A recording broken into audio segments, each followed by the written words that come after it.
تو چاہے تو ہر شب ہو مثال شب اسرا، تو چاہے تو ہر شب ہو مثال شب اسرا، تیرے لیے دو چار قدم عرش بری ہے۔ اللہ رب العزت کی حمد و ثنا کے بعد آقا انعامدار مدنی تاجدار شہنشاہ کائنات، شہنشاہ ارض و عجم، شہنشاہ کون و مکان، شہنشاہ انس و جان، شب اسرا کے دلہا، ہادی سبل، مولائے کل، حضور شہنشاہ مدینہ سرور انبیاء صلی اللہ علیہ وآلہ وسلم کے حضور ناز میں اپنی محبتوں، عقیدتوں، ارادتوں اور چاہتوں کا خراج پیش کرنے کے بعد سامعین و حاضرین، السلام علیکم ورحمۃ اللہ وبرکاتہ۔ قرآن مجید کے بعد حضور علیہ السلام کا سب سے بڑا معجزہ معراج ہے۔ رب کائنات نے 15ویں سوارے کی پہلی آیت کریمہ میں جہاں سے سورہ بنی اسرائیل کا آغاز ہو رہا ہے، اس سورت کو سورہ بنی اسرائیل بھی کہا گیا اور سورہ اسرا بھی کہا گیا۔ لفظ سبحان سے اللہ نے اس سورت کا آغاز کیا ہے، فرمایا سبحان الذی، پاک ہے وہ ذات، اسرا بعبدہ لیلا، جو لے گئی اپنے محبوب کو راتوں رات، لیلا من المسجد الحرام الی المسجد الاقصی، پہلے مرحلے میں مسجد حرام سے مسجد اقصی تک لے گئی، پھر دوسرے مرحلے میں مسجد اقصی سے آسمان اول، اور پھر آسمان اول سے سدرۃ المنتہا، اور پھر سدرۃ المنتہا سے لامکان کی وادیوں میں لے گئے۔ الذی بارکنا حولہ، وہ مسجد اقصی جس کے ارد گرد رب کائنات نے برکتیں رکھی ہیں۔ وہاں اللہ اپنے محبوب کو کیوں لے گیا؟ لِنُرِيَهُ مِنْ آیَاتِنَا، تاکہ ہم اپنے محبوب کو اپنی نشانیاں دکھائیں۔ إِنَّهُ هُوَ السَّمِيعُ الْبَصِيرُ، معراج کی رات وہی ذات محبوب کو سننے والی تھی اور وہی ذات محبوب کو دیکھنے والی تھی۔ یہ آیت کریمہ کا میں نے ترجمہ کر دیا۔ اس آیت کریمہ کا جو پہلا لفظ ہے لفظ سبحان، لفظ سبحان پر میں نے جمعۃ المبارک کے موقع پر غالباً 4 یا 5 نکات اور حکمتیں آپ کی گوش گزار کی تھی، وہ نہیں دہراؤں گا، نئی بات کی طرف چلوں گا۔ ہمارے معاشرے میں ہوتا ہے، بڑی قابل توجہ بات ہے، ہمارے معاشرے کے اندر جب کوئی دلہا بنتا ہے، کسی کی شادی ہوتی ہے، دلہا بن سنور کر، نیا لباس پہن کر، شیروانی پہن کر، گلہ سجا کر، جب دلہا بن کے سج دھج کے وہ اپنی سواری پہ سوار ہوتا ہے، اگر دلہے کو اس کی ماں دیکھ لے تو ماں دیکھ کر اپنے بچے کے اس دلہا بننے کے عالم کو خوشی کا اظہار کرتے ہوئے ماں دیکھتی ہے تو کہتی ہے سبحان اللہ۔ بھائی بھائی کو دلہا بنتے دیکھتا ہے تو بھائی کہتا ہے سبحان اللہ۔ الغرض جب کوئی دولہا بنتا ہے تو دولہے کے گھر میں سے جو گھر کے فیملی کے افراد ہوتے ہیں وہ اپنے پیارے کو دیکھ کے جب وہ دولہے کے لباس میں پیارا لگتا ہے، عجیب لگتا ہے، خوبصورت لگتا ہے، سج دھج کے سامنے بیٹھتا ہے، تو محبت کرنے والے، پیار کرنے والے، چاہنے والے اور قربتوں والے اپنے کہتے ہیں سبحان اللہ۔ جب میرے مصطفیٰ صلی اللہ علیہ وسلم نے شب معراج دلہا بن کے جانا تھا تو آج باپ موجود نہیں ہے جو کہے سبحان اللہ، آج ماں موجود نہیں ہے جو کہے سبحان اللہ، آج موجود نہیں، اور میرے مصطفیٰ سج دھج کے شب اسرا کے دلہا بن کے آج جنت کی سواری براق پہ سوار ہو کر آج رب کی بارگاہ میں جانے لگے ہیں۔ چہرے پہ غم کے اثرات ہیں کہ کاش آج میرے بھی ماں باپ ہوتے، جب میں دلہا بن کے براق پہ بیٹھتا اپنے بیٹے کو جاتے دیکھتے تو میرے ماں باپ بھی کہتے سبحان اللہ۔ رب کائنات کی بارگاہ سے آواز آئی، میرے محبوب رنجیدہ نہ ہو، پریشان نہ ہو، کوئی بات نہیں، اگر آج تیرے والدین نہیں ہیں، آج بھائی بہن نہیں ہے، آج دادا اور چاچا نہیں ہے، اے محبوب اگر آج تیرے دلہا بننے پر کوئی سبحان اللہ کہنے والا نہیں ہے تو پریشان نہ ہو، آج دلہا بن کر براق پہ بیٹھنا تیرا کام ہے اور سبحان اللہ کی صدائیں بلند کرنا تیرے رب کا کام ہے۔ جب محبوب سج دھج کے براق پہ بیٹھے تو آواز آئی محبوب سبحان الذی اسری بعبدہ، فرمایا سبحان الذی اسری بعبدہ لیلا، پاک ہے وہ ذات جو لے گئی اپنے محبوب کو راتوں رات۔ لیلن، یہ لیلن پہ جو تنوین ہے دو زبر کی صورت میں، اس کا مطلب ہے کہ رات کے تھوڑے سے حصے میں لے گئے۔ رب کائنات اپنے حبیب کو رات کے مختصر حصے میں، تھوڑے سے حصے میں لے گیا کہ محبوب کو رب اسرا بعبدہ لیلاً، لفظ اسرا کا معنی ہوتا ہے رات کو سیر کروانا، اور لیلاً کا معنی بھی رات ہوتا ہے، تو رات کا ذکر دو مرتبہ آیا۔ اسرا کا مطلب لے گیا، اور دوسری مرتبہ لیلاً فرمانا تنوین کے ساتھ، اس کا معنی ہے کہ رات کے تھوڑے سے حصے میں لے گیا۔ کتنے تھوڑے حصے میں لے گیا؟ جب حضرت ام ہانی رضی اللہ تعالی عنہ کے گھر سے میرے محبوب کو جبریل امین علیہ السلام براق پہ سوار کر کے لے گئے، حضور جس بستر پہ آرام فرما تھے، جب معراج سے واپس تشریف لائے وہ بستر ابھی گرم تھا، بستر ابھی گرم تھا۔ سیدہ ام ہانی کے گھر میں آپ نے وضو فرمایا، وضو کر کے گئے، جنت اور دوزخ کا مشاہدہ کیا، رب کا دیدار کیا، کئی سال گزر گئے دیدار خدا میں،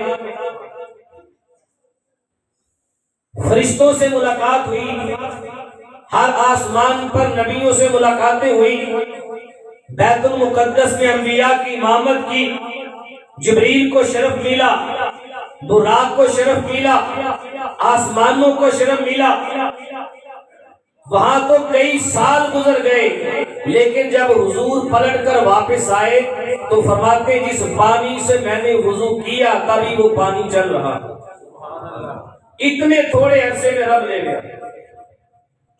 جس دروازے کی کنڈی کھولی تھی اور پھر گئے تھے، جب واپس آئے تو بھی کنڈی ہل رہی تھی، ابھی کنڈی ہل رہی تھی، بستر گرم تھا، پانی چل رہا تھا اور کنڈی ہل رہی تھی، اور محبوب مسجد حرام سے 1 مہینے کا سفر ہے بیت المقدس کا، اس وقت کا۔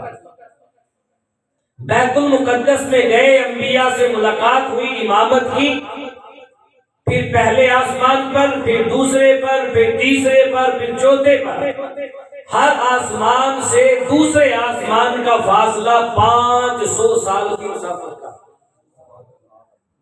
7 آسمانوں پر، پھر عرش پر، پھر سدرہ پر، وہاں سارے فرشتے جمع ہوئے، انہوں نے بھی ملاقات و دیدار کیا، پھر رف رف پر، پھر بقعہ نور پر، پھر مقام ادنا پر، پھر کعبہ قوسین پر، پھر حریم ناز میں رب کا دیدار کیا، کلام ہوا، دیدار ہوا، رب نے 50 نمازوں کے تحفے دیے، 9 بار چھٹے آسمان پہ آئے، موسیٰ علیہ السلام سے مل کے پھر گئے، نمازیں 5 کر کے کم کروائی، 50 سے 5 رہ گئی، واپس آتے ہوئے جنت بھی دیکھی، دوزخ بھی دیکھی، پھر پلٹ کر حضور علیہ السلام کعبہ اللہ کے سین میں آ گئے اور فرماتے یہ سارا کچھ دیکھا، معراج ہوا، پر لمحہ ابھی ایک گزرا، لمحہ ابھی ایک گزرا۔ اب یہاں پر 2 باتیں سمجھنے والی، ایک بات تو یہ ہے کہ رب کائنات نے اپنے محبوب کو اپنا دیدار کروانے کے لیے معراج کے لیے رات کا انتخاب کیوں کیا،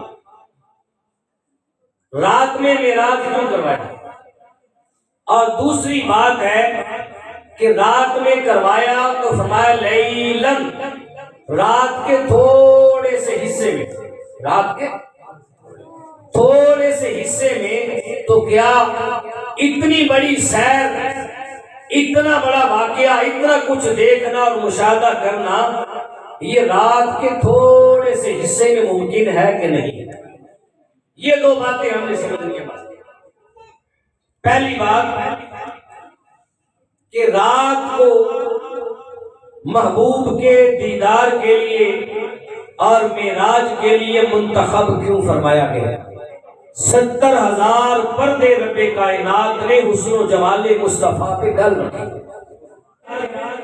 جب میرے محبوب رب کی بارگاہ میں معراج پر گئے اور رب اپنے محبوب کو لے گیا، اس رات 2 محبوبوں کی ملاقات ہونی تھی، تو حضور علیہ السلام نے بھی وہ جو 70,000 پردوں میں آپ کا نور ملبوس تھا، 70,000 حجابات جو آپ کے حسن پہ ڈالے گئے تھے، وہ 70,000 پردے اٹھائے گئے، 70,000 پردے اٹھا دیے گئے۔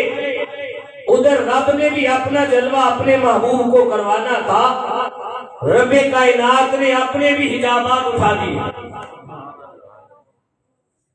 ادھر سے بھی حجابات اٹھے، ادھر سے بھی حجابات اٹھے۔ آج بغیر حجاب کے محبوب نے اپنے محب کو دیکھنا تھا اور محب نے اپنے محبوب کو دیکھنا تھا، اور 70,000 حجابات اٹھا کر میرے مصطفیٰ جس شان و شوکت کے ساتھ، جس تمکنت کے ساتھ، جس عزت اور وقار کے ساتھ اور جس جلال کے ساتھ میرے مصطفیٰ رب کی بارگاہ میں جا رہے تھے، یہ ممکن نہیں تھا اگر اسی جلال کے ساتھ، اسی وقار کے ساتھ، اسی تمکنت کے ساتھ، اسی شان و شوکت کے ساتھ اگر میرے مصطفیٰ دین کے اجالے میں جاتے تو محدثین فرماتے کوئی آنکھ میرے مصطفیٰ کو جاتے دیکھنا پڑتا۔ اس وقار کے ساتھ جا رہے تھے، اگر کوئی آنکھ دین کے اجالے میں میرے مصطفیٰ کو جاتے دیکھ لیتی تو آنکھیں جل جاتی۔ جب دیکھنا ممکن نہ تھا تو رب کائنات نے دن کے اوقات میں بلایا کہ محبوب رات کو آ جا، اور رات سے بڑھ کر محبوبوں کی ملاقات کا اہم اور بہترین وقت اور کوئی نہیں ہو سکتا۔ رات جو ہے یہ اشارہ ہے محبت اور قربت کا، محبت اور قربت کا۔ دوسری بات، رات کو معراج کروایا ہے، میں لیلن، رات کے تھوڑے سے حصے میں معراج کروایا ہے۔ رات کو معراج کروانے میں ایک حکمت شارحین نے یہ لکھی ہے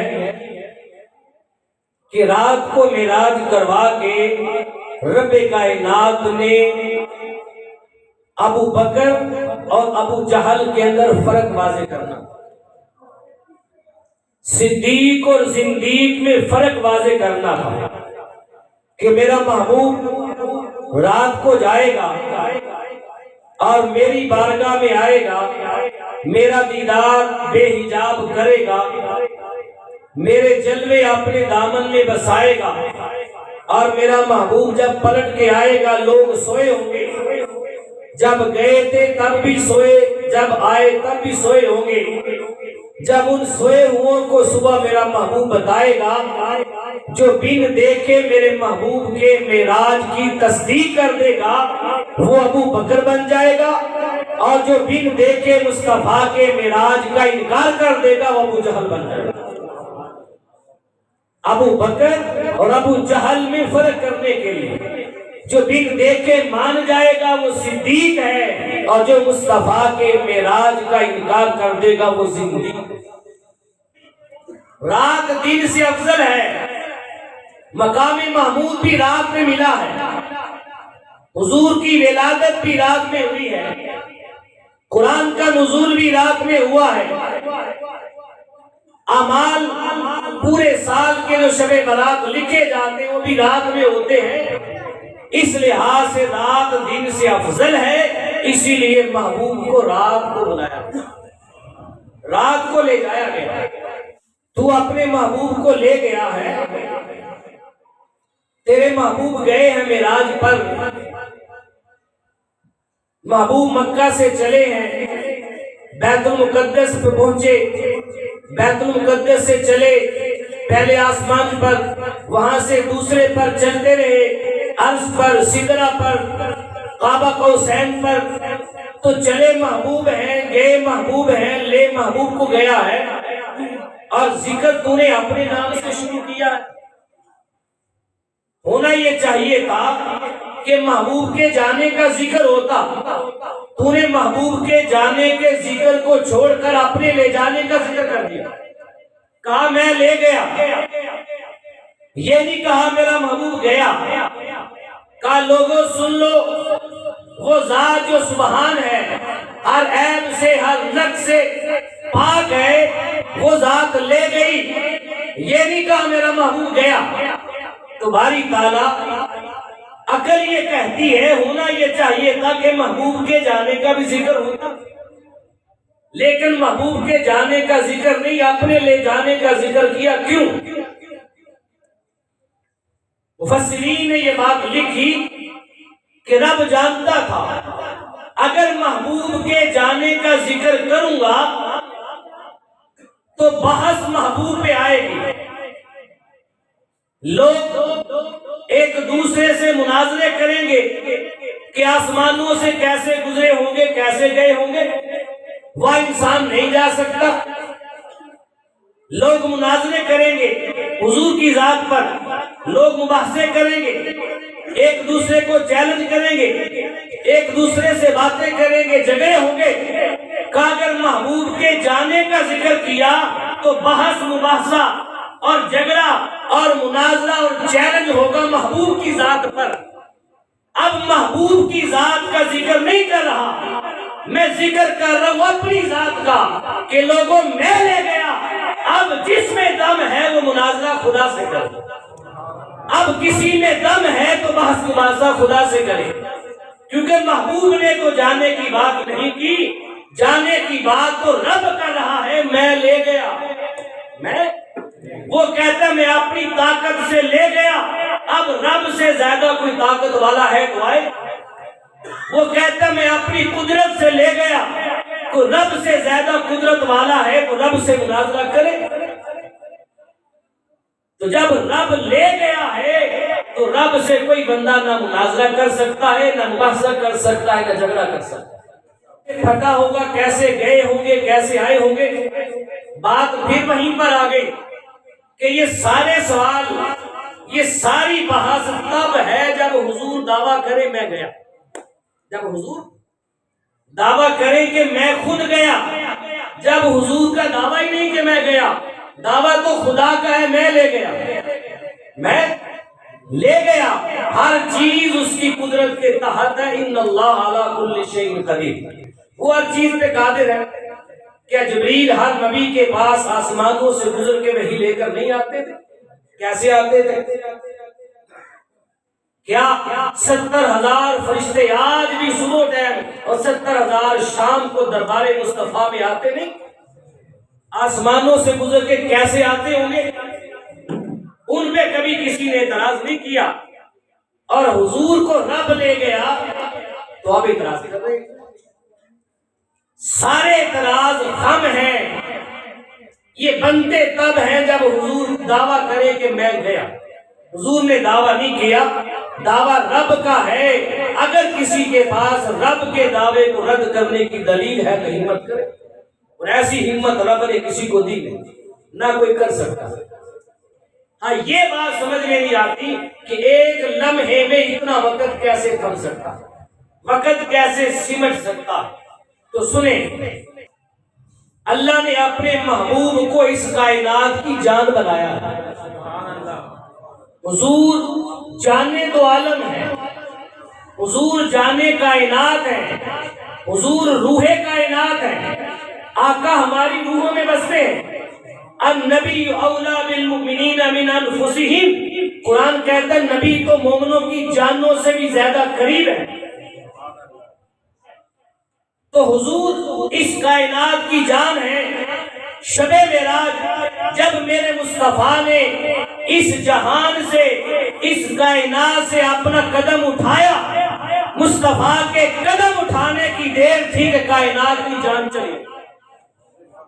کائنات کی جان چلی گئی.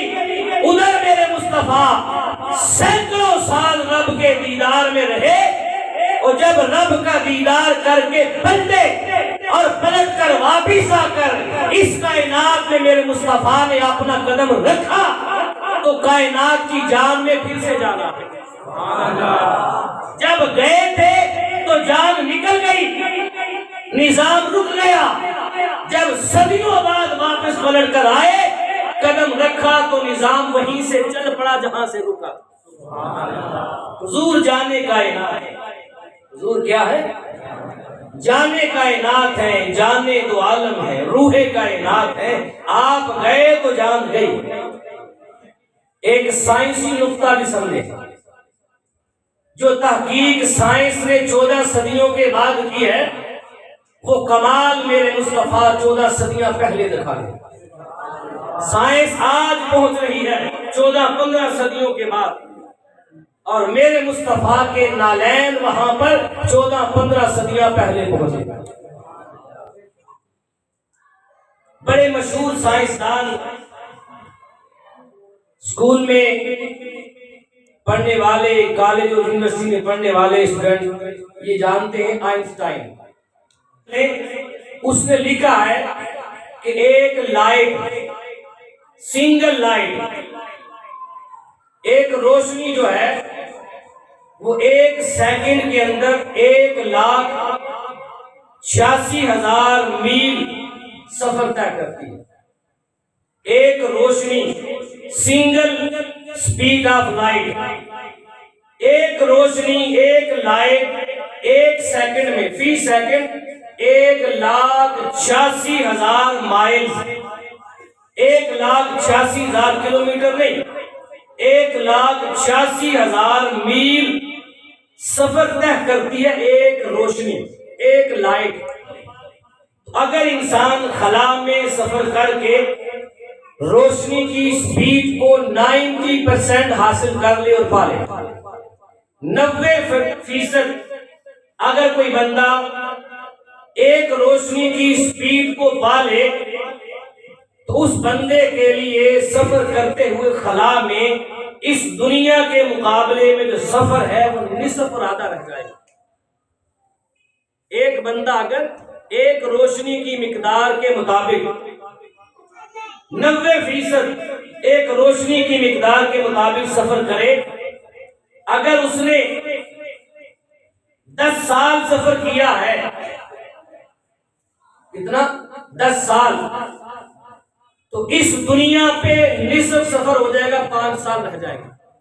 سفر 10 سال ہوا ہے، اس دنیا کے لیے 5 سال ہوں گے۔ اور اگر بندہ خلا میں سفر کرے اور ایک روشنی کو وہ 100% پالے، 100% ایک روشنی کی سپیڈ کے برابر اگر وہ سیر اور سفر کرتا ہے، تو اوپر خلا میں سفر کرتے ہوئے بے شک اس کو ہزاروں سال گزر جائے، اس زمین کا سفر اس کے لیے 0 ہو جائے گا۔ کس چیز پر سواری کی تھی میرے آقا نے؟ میں صحابہ، میں نے سواری براق پر کی تھی۔ براق جمع ہے برق کی، اور برق کا معنی ہے لائٹ، بجلی، روشنی۔ آئنسٹائن کہتا ہے ایک روشنی کی مقدار کے برابر جو سفر کرے خلا میں، اس کا سفر ہزاروں سال بھی جاری رہے۔ یہاں پر سفر 0 ہو جاتا ہے، لمحے تھم جاتے ہیں۔ وہ ایک روشنی کی بات کرتا ہے، میرے مصطفیٰ نے براق پر سفر کیا۔ براق برق کی جمع ہے، برق کا معنی روشنی ہے، اور براق کا معنی جس میں لاکھوں روشنیاں جمع کی گئی، ملٹی پر سپیڈ افلائی، لاکھوں روشنیاں جمع کی جائیں تو لاکھوں روشنیاں شب معراج نالین مصطفیٰ کے نیچے تھی۔ میرے مصطفیٰ لاکھوں روشنیوں پر سوار ہو کر رب کی بارگاہ میں سفر پہ گئے، اور جب لاکھوں روشنیوں پر انسان سوار ہو تو زمین کا سفر تھم جاتا ہے۔ یہ سائنس نے 14 صدیاں بعد جا کے بتایا ہے۔ میرے مصطفیٰ کا نالین 14 صدیاں پہلے وہاں چلے گئے جہاں پر سائنس قیامت تک نہیں جا سکتی، جہاں تک قیامت تک نہیں جا سکتی۔ یہ تھی بات سائنس کی۔ یہی بات کہ صدیوں کا سفر، سالوں کا سفر، میلوں کا سفر لمحوں میں قید ہو سکتا ہے کہ نہیں، یہی بات ہم قرآن سے پوچھ لیتے ہیں۔ یہی بات ہم قرآن مجید سے پوچھ لیتے ہیں۔ قرآن مجید میں ایک نہیں کئی دلائل ہیں، لیکن وقت کی نزاکت کو دیکھتے ہوئے میں ایک آدھا ہی بیان کروں گا بس۔ حضرت سلیمان علیہ السلام کا واقعہ بڑا مشہور و معروف آپ نے سنا۔ ملکہ بلقیس جب اپنے لشکر کو لے کر سلیمان علیہ السلام کی بارگاہ میں آئی، ابھی بارگاہ میں پہنچی نہیں، سلیمان علیہ السلام مجلس میں بیٹھے تھے، تو آپ کی مجلس میں جنات بھی تھے، چرند پرند بھی تھے، انسان بھی تھے، حیوانات و جانور بھی ہوتے تھے۔ سارے اللہ نے آپ کے تابع کیے تھے، آپ کو بادشاہ بنایا تھا، حکومت دی تھی اللہ نے۔ سلیمان علیہ السلام نے اپنی نگاہ نبوت سے دیکھ لیا کہ ملکہ بلقیس پہنچنے والی۔ آپ نے شاہی فرمان جاری کیا، تمہارا کون ہے جو ملکہ بلقیس کے تخت کو ملک شام سے میری بارگاہ میں لے کر آئے؟ 900 میل کی مسافت پہ تخت تھا۔ حضرت عاصم بن برخیہ رضی اللہ تعالی عنہ جن کا نام ہے، اس نے عرض کی حضور اگر مجھے حکم فرمائے تو قبل ان یرتد الیک طرفک، میں آپ کی آنکھ جھپکنے سے پہلے ملکہ بلقیس کا تخت ملک شام سے لا کر آپ کی بارگاہ میں رکھ دوں۔ سلیمان علیہ السلام نے ابھی اپنی آنکھ کی پلک جھپکنی چاہی، جب جھپکنی چاہی سامنے دیکھا تو تخت سامنے تھا۔ 900 میل کا سفر ہے، بتائیں راستے میں کتنے درخت آئے ہوں گے، کتنے پہاڑ آئے ہوں گے، کتنے ندی نالے دریا آئے ہوں گے، لیکن ولی کی نگاہ وہاں جا رہی ہے جہاں کوئی پرواز بھی نہیں جا رہی، کسی کی سوچ و فکر نہیں جا رہی، 900 میل دور سے ملکہ بلقیس کا تخت ایک آنکھ جھپکنے سے پہلے لا کر سلیمان علیہ السلام کی بارگاہ میں رکھ دیا، اور تخت لا کر حضرت آصف بن برقیہ کیا کہہ رہے ہیں ھذا من فضل ربی، یہ میرے رب کے فضل میں سے ایک فضل ہے۔ اگر آصف بن برقیہ کے لیے جو ولی سلیمانی ہے 900 میل کی مسافتیں اگر ایک لمحے میں بند ہو سکتی ہیں، تو شب معراج میرے مصطفیٰ کے لیے معراج کا سفر ایک لمحے میں بند کیوں نہیں ہو سکتا؟ کیوں بند نہیں ہو سکتا؟ جس خدا نے ولی سلیمانی کو طاقت دی کہ 900 میل کو ایک لمحے میں سما کے رکھ دے، اسی خدا نے اپنے حبیب مصطفیٰ کو طاقت دی۔ اگر ادھر 900 میل ایک لمحے میں بند ہو سکتے ہیں، ادھر معراج کا سارا سفر ایک لمحے میں بند ہو سکتا ہے۔ ایک مثال اور ذہن میں آ گئی قرآن سے، تیسرے سپارے سے، تیسرا ہی رکوع ہے، حضرت عزیر علیہ السلام کا واقعہ۔ میں نے درس قرآن میں 2-3 ماہ پہلے بیان بھی کیا تھا۔ حضرت عزیر علیہ السلام جب وادی بیت المقدس سے گزرے، بخت نصر بادشاہ نے بیت المقدس کو ویران کر دیا۔ عزیر علیہ السلام نے رب کائنات کی بارگاہ میں دعا کی، مولا کبھی یہ بیت المقدس دوبارہ آباد بھی ہوگا؟ میں ہاں آباد ہوگا۔ عرض کی مولا میں دیکھنا چاہتا ہوں تو اسے کیسے آباد کرے گا؟ عزیر علیہ السلام جب جا رہے تھے، ایک دراز گوش پر، گدھے پر، دراز گوش پر سوار تھے، کچھ کھانا بھی ساتھ تھا۔ رب کا حکم آیا کہ میرے عزیر تم اس وادی کے اندر اپنے دراز گوش کو باندھ دو، کھانا رکھ دو اور خود لیٹ جاؤ۔ لیٹ گئے، عزیر علیہ السلام لیٹے، رب کا حکم ہوا ملک الموت آئے، آپ کی روح قبض کر دی۔ عزیر علیہ السلام 100 سال تک، 100 سال تک عزیر علیہ السلام کی روح بدن سے جدا رہی، 100 سال، اور آپ کا جسم مقدس اسی جگہ پر لیتے رہے۔ 100 سال کے اندر نہ نبی کا لباس میلا ہوا، نہ ناخن بڑے ہوئے، نہ بال بڑے ہوئے، نہ جسم سے تعفن اور بدبو آئی۔ 100 سال تک بدن سے روح نکلی رہی۔ 100 سال کے بعد بیت المقدس آباد ہو چکا تھا۔ رب کائنات نے پھر اپنا امر کیا اور عزیر علیہ السلام کے وجود میں روح ڈالی۔ 100 سال کے بعد آپ زندہ ہوئے۔ 100 سال پہلے جب روح نکالی گئی تھی، عمر پاک تھی 40 سال۔ جب 100 سال کے بعد دوبارہ روح ڈالی گئی، اٹھائے گئے، تو عمر وہیں سے شروع ہوئی جہاں سے روح نکالی گئی تھی۔ 100 سال کے بعد اٹھے تو عمر 40 سال ہی تھی۔ عمر کتنی ہے؟ 40 سال۔ 100 سال پہلے 40 سال کے تھے، 100 سال کے بعد اٹھائے گئے تو عمر کتنی ہے؟ 40 سال۔ کتنی؟ 40 سال۔ اور کتب تفسیر میں آتا ہے آپ کے ایک بیٹے کی عمر 20 سال تھی، ایک کی غالباً 18 یا 19 سال تھی جب آپ کی روح قبض کی گئی۔ جب آپ 100 سال کے بعد دوبارہ اٹھائے گئے تو آپ کی عمر پاک 40 سال ہی رہی، اور ایک بیٹے کی عمر 120 سال تھی، ایک 118 سال۔ باپ کی عمر 40 سال اور بیٹے کی 120 سال، 118 سال۔ باپ بھی زندہ ہے، بیٹا بھی زندہ ہے۔ رب کی قدرت دیکھو، رب کی قدرت کا نظارہ دیکھو، اللہ اکبر کبیرہ۔ جب 100 سال کے بعد اٹھائے گئے تو رب تعالیٰ نے پوچھا، اے میرے عزیر بتاؤ، قال کم لبثت، تم یہاں پر کتنی دیر سوئے ہو، کتنی دیر ٹھہرے ہو؟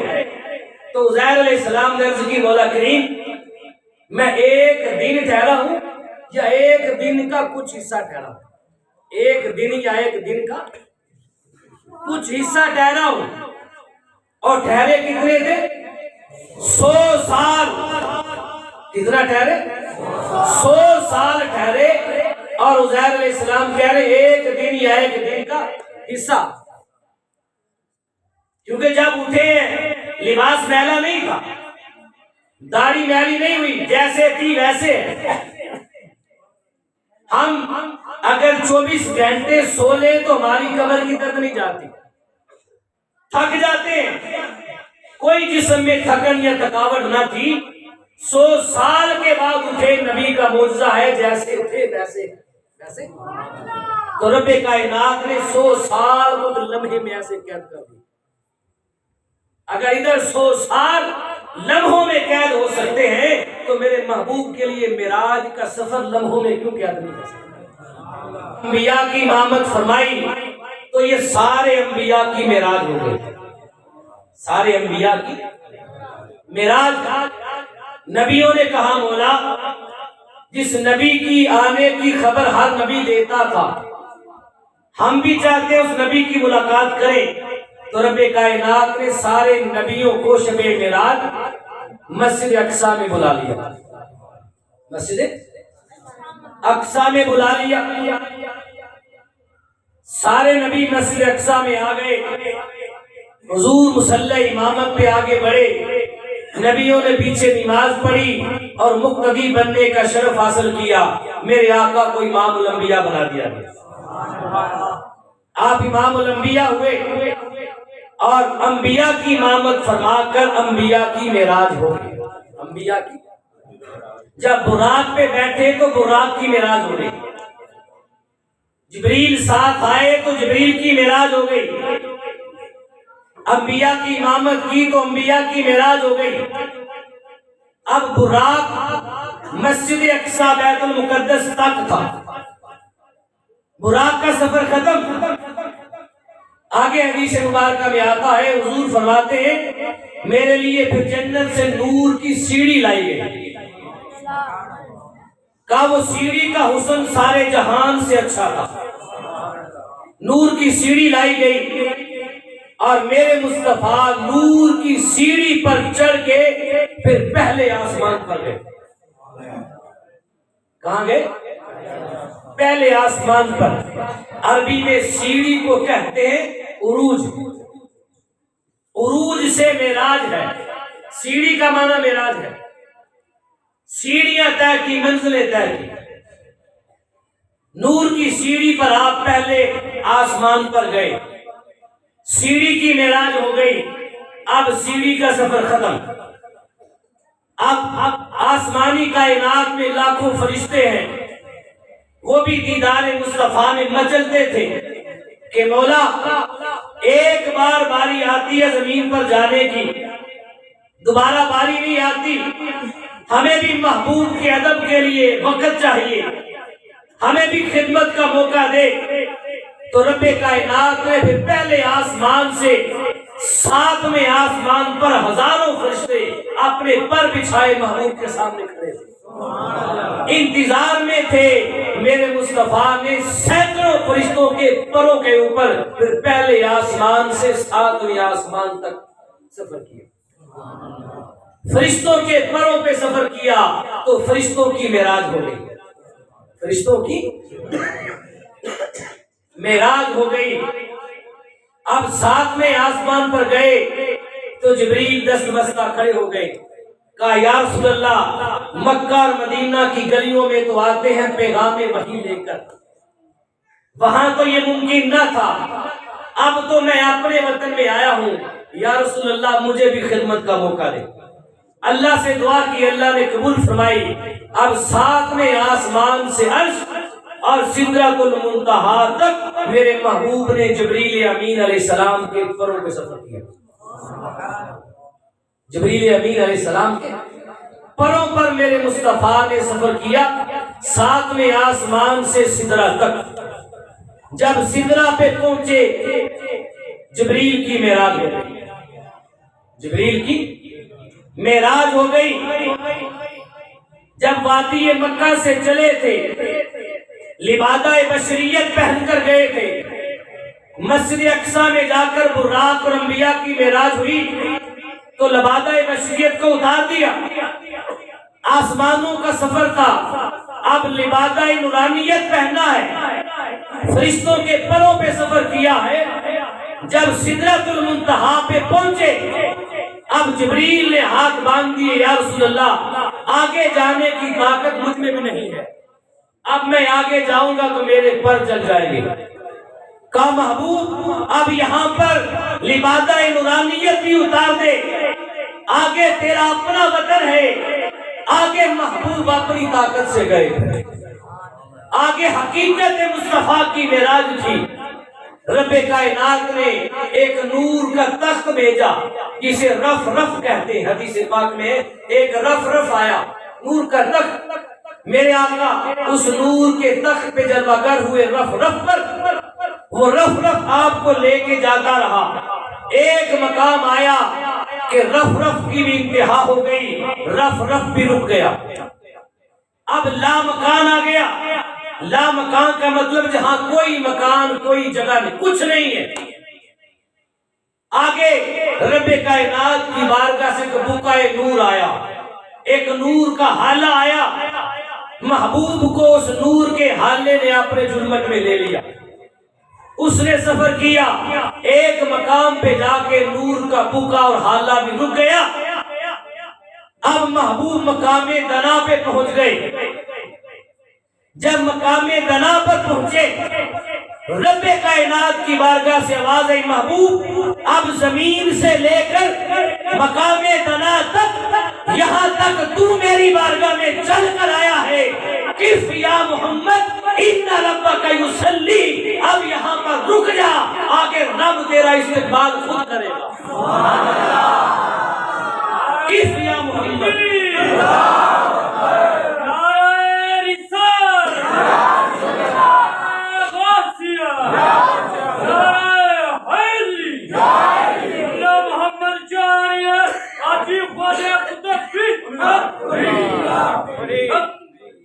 اب رب اپنے محبوب کا استقبال کرے، اس استقبال کا مطلب یہ نہیں لینا جو ہم دنیا میں کرتے ہیں، اس کی شان اور ہے، اس کی شان میں کیا استقبال ہے وہ جانتے ہیں۔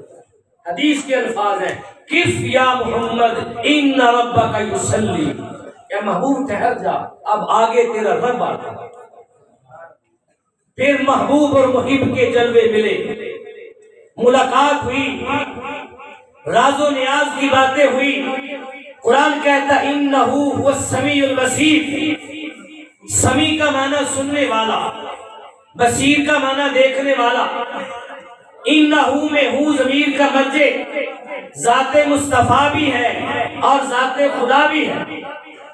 اگر ہو ضمیر کا مرجع لے ذات خدا تو معنی یہ بنتا تھا کہ شب معراج رب کی بارگاہ میں پہنچ کر محبوب اپنے رب سے کلام کر رہے تھے، رب مصطفیٰ کو سن رہا تھا، رب مصطفیٰ کو سن رہا تھا۔ اپنے ایمان سے بتائیں، دل پہ ہاتھ رکھ کے، جو نبی پیدا ہوتے ہی زمین پر سر سجدے میں رکھ کے کہے ربی ہب لی امتی، اس نے جب شب معراج رب کی بارگاہ میں کلام کیا ہوگا اور رب نے سنا ہوگا، مصطفیٰ کا پہلا کلام کیا؟ ربی ہب لی امتی، ربی ہب لی امتی۔ انہ هو السمیع البصیر، مصطفیٰ کلام کر رہے تھے، رب سمیع تھا، رب سن رہا تھا۔ البصیر، مصطفیٰ سامنے بیٹھے تھے، رب دیکھ رہا تھا۔ بصیر کا معنی دیکھنے والا۔ اگر ہو ضمیر کا مرجع ذات مصطفیٰ بنے تو معنی بنتا ہے کہ رب اپنے حبیب سے کلام کر رہا تھا، رب کا حبیب سن رہا تھا، رب کا حبیب سن رہا تھا۔ رب سارے حجاب اٹھا کر، سارے پردے اٹھا کر مصطفیٰ کے سامنے تھا اور مصطفیٰ رب کو دیکھ رہے تھے۔ کبھی مصطفیٰ نے کلام کیا تو رب نے سنا، کبھی رب نے کلام کیا تو میرے محبوب نے سنا، کبھی محبوب سامنے تھا رب نے دیکھا، کبھی رب سامنے جلوہ دکھا رہا محبوب دیکھ رہا۔ وہ معراج کی رات تھی، کہ تیسرا کوئی نہ تھا، ایک ذات مصطفیٰ تھی اور دوسری ذات خدا تھی۔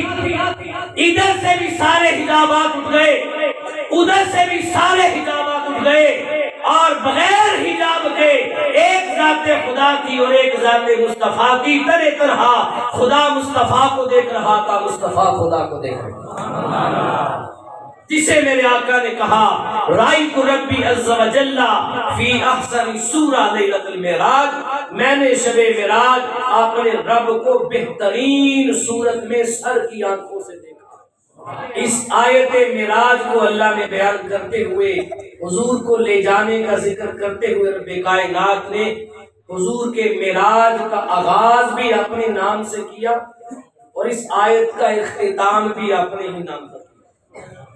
آغاز کرتے ہوئے کہا سبحان الذی، پاک ہے وہ ذات، اور ختم کرتے ہوئے کہا انہ هو السمیع البصیر، جو تم کہو گے، بولو گے، سنو گے، رب سمیع بھی ہے، بصیر بھی ہے، سننے والا بھی ہے، دیکھنے والا بھی ہے۔ تو آیت معراج کا آغاز بھی اپنے نام سے کر کے، اختتام بھی اپنے نام پر کر کے اس بات کی طرف اشارہ کر دیا، لوگوں میرے محبوب کے معراج پہ اعتراض نہ کرنا، اس آیت کے اول اور آخر کو دیکھ لینا، لے کے جانے والا بھی خدا ہے اور لے کے آنے والا بھی خدا۔ پاک ہے وہ ذات جو لے گئی اپنے محبوب کو راتوں رات۔ اللہ پاک ہم سب کو حضور علیہ السلام کے معراج کی برکتیں نصیب فرمائے۔ اللہ اس رات میں ہم سب کے گناہوں کو معاف فرمائے۔